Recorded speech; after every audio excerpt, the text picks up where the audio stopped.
gotten worse over the course of my lifetime. Through Republican and Democratic administrations, it hasn't gotten much better for regular folks.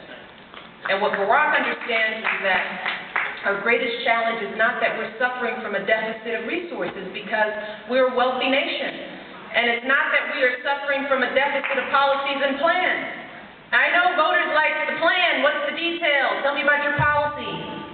Plans are important. I agree. Barack didn't have a plan. I wouldn't be up here. But a lot of this stuff isn't rocket science. I mean, if you take public education, we know what we have to do for public education. We know what good schools look like. You know why? Because there are thousands of them. They exist all over this country. They have the right class size, right amount of resources, right materials, teachers are paid well, they have the freedom. We know what it looks like. Our challenge is that those wonderful schools are only available for the lucky few.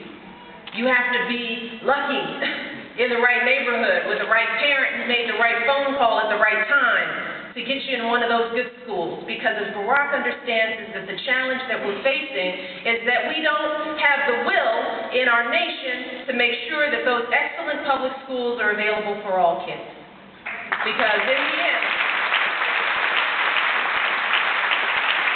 Barack knows that there has been something missing in our leadership, and that's the understanding that we have to change. That we have to have leadership that will inspire us to be different, to understand that we have a mutual obligation to one another in the society in order for it to work. It's not just words when you say we are one another's brothers and sisters keepers. It begins and ends there. And if we're not ready to sacrifice and compromise for one another and understand that that is at the root of our challenge, then no policies on the face of this earth will matter. And we're a nation at war right now, where our leaders have said, just keep shopping. The only people who are sacrificing and compromising are the soldiers who are over there fighting and dying and their families. And it's not that we wouldn't compromise or sacrifice, but we haven't been asked to collect a can, pay a tax, do nothing.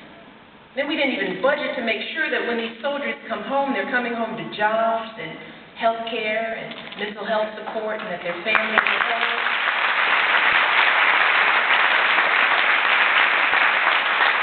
Barack knows that at some level there's a hole in our souls, and we need a little inspiration.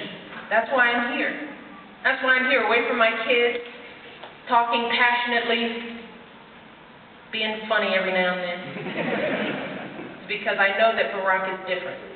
And I'm going to do everything in my power to help people understand why. That Barack is the kind of leader that we need right now. Not in 4 years or in 8 years.